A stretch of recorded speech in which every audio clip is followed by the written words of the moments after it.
Graça e paz, irmãos e irmãs. É muito bom ter você aqui. Vamos ao estudo das pedras preciosas. Muito obrigado por sua audiência. Mas antes, se você gosta de vídeos sobre a Bíblia, inscreva-se no nosso canal e ative o sininho e deixe o seu like. Isso nos ajuda muito a continuarmos trazendo conteúdo de qualidade. E não se esqueça de compartilhar esse vídeo com os amigos e familiares. Agora, vamos ao conteúdo. Sárdio e o apóstolo Bartolomeu, parte 6. Deus queria colocar nele o nome de Natanael Bartolomeu, parte 2. Irmãos, muitas vezes vocês se descobrem hipócritas, se descobrem fingindo, se descobrem tendo seus truques secretos, descobrimos-nos colocando-nos à luz do Senhor e submetendo-nos à sua autoridade, aplicando a luz, o Senhor está nos tornando translúcidos, o Senhor está nos tornando transparentes. Agora vamos ler o que Stephen Cowan e Christian Shane dizem sobre a cornalina. Citamos o livro do irmão Stephen Cowan, que se chama O Reino e a Igreja. O Reino e a Igreja, está em inglês, vamos traduzir. Existe uma página que fala sobre a cornalina, eles são os únicos irmãos que vimos falar sobre isso. Aqui o irmão fala do jaspe, da cornalina e da esmeralda, e aqui neste livro Pedras Preciosas Christian Shane fala sobre a cornalina. Eles não falam de nenhuma outra pedra, mas já que falam sobre a cornalina, quero lê-los. O irmão Stephen Cowan diz: pegue outra pedra, a cornalina. Esta pedra é a primeira no peitoral do sumo sacerdote, que é a sexta na fundação da Nova Jerusalém. Em Apocalipse 4, a aparência de Deus no trono é semelhante a jaspe e cornalina. Nos é dito, em hebraico, que cornalina, Odem, significa vermelho. Esta é uma pedra vermelha, tradicionalmente está conectada a nosso Senhor Jesus, nosso Salvador e seu sangue. É-nos dito que, entre todas as pedras, esta pode ser polida com muito requinte, é tão transparente que, quando você o coloca na frente da luz, a luz vai brilhar através dele. Agora isso lhe diz: pelo sangue do Senhor Jesus, ele nos limpa a tal ponto que nos tornamos transparentes.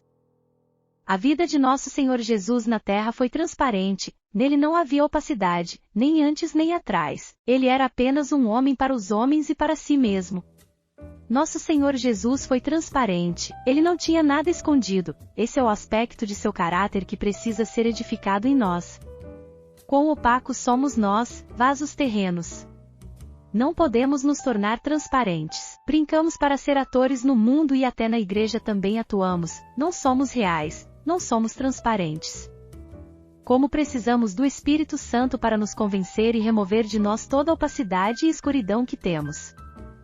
Que a luz de Deus brilhe através de nós. Essa é a pedra da cornalina, a pedra que é um dos alicerces da Nova Jerusalém. Isso é o que nosso irmão Stephen Cowan nos diz. Algumas diferenças de interpretação.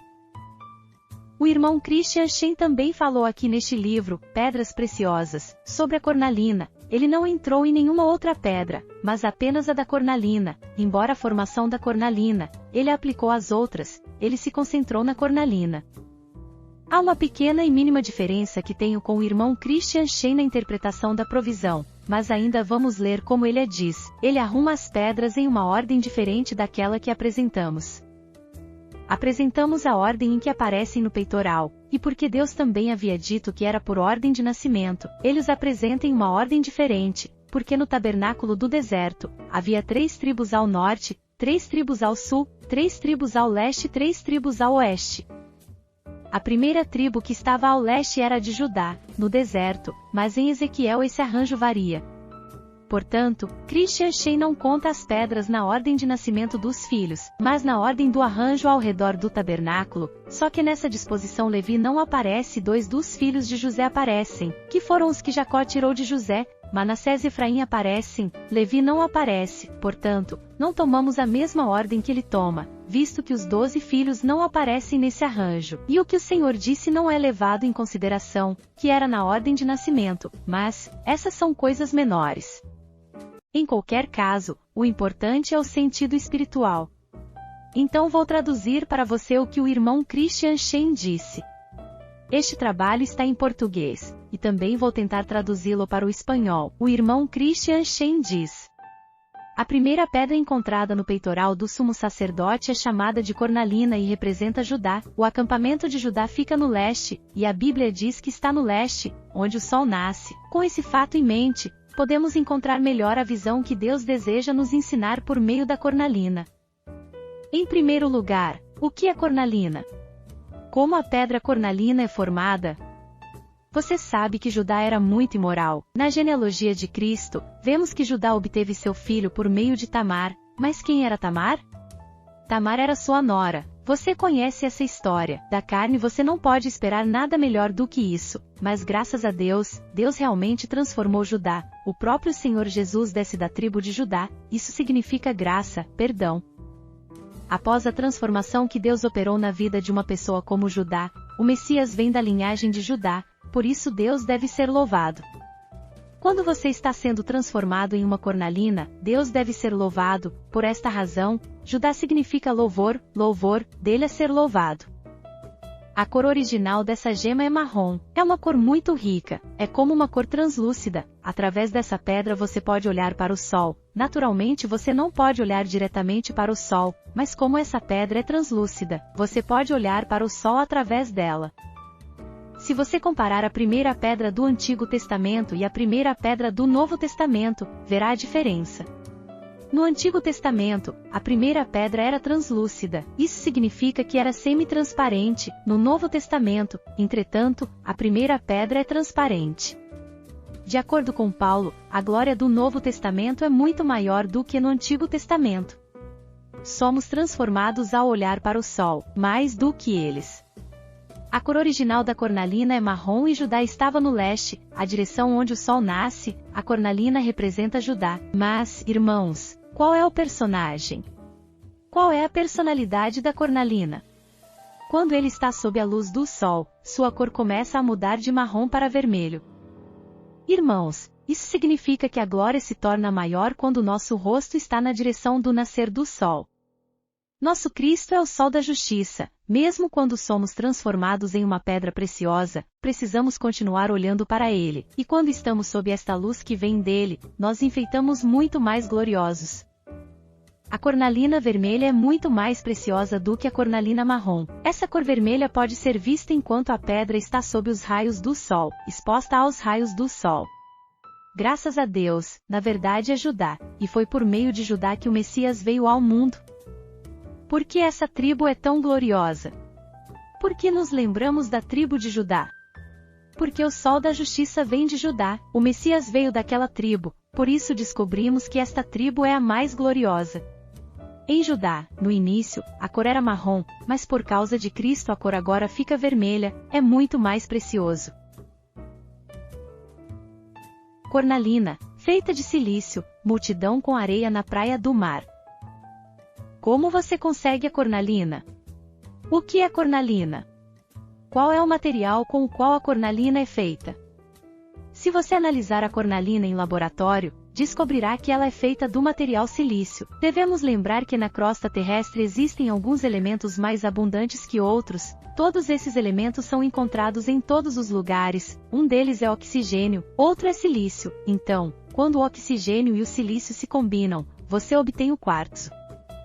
Você sabe o que é quartzo? Se você não conhece quartzo, deixe-me convidá-lo para a praia. Vamos para Copacabana, por exemplo, encher a mão de areia e você verá o quartzo. O quartzo é um mineral composto de silício. Você se lembra de como Deus comparou os descendentes de Abraão à areia? Eles não eram nada além de quartzo. Você pode encontrá-los em qualquer lugar. Mas, pela misericórdia do Senhor, de alguma forma aquela areia se transformou em pedra e depois em pedra preciosa. Como ela está transformada? A história é a seguinte. Quando um vulcão entra em erupção, muita lava jorra. Podemos entender melhor como isso acontece se imaginarmos que um dia o vulcão ficou muito zangado e por isso cuspiu uma grande pedra.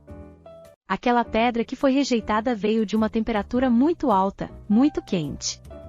Algo acontece quando a pedra começa a esfriar. Dentro dele há um tipo de gás que sai dele. Depois que o gás sai da pedra, forma-se uma cavidade dentro da pedra, pois Deus está operando tudo em tudo e de alguma forma. A água começa a entrar naquela cavidade, e algo se forma como areia, e então de alguma forma, essa areia se transforma em pedra preciosa, em cornalina. Irmãos, não podemos comparar essa imagem com nossa vida aqui nesta terra?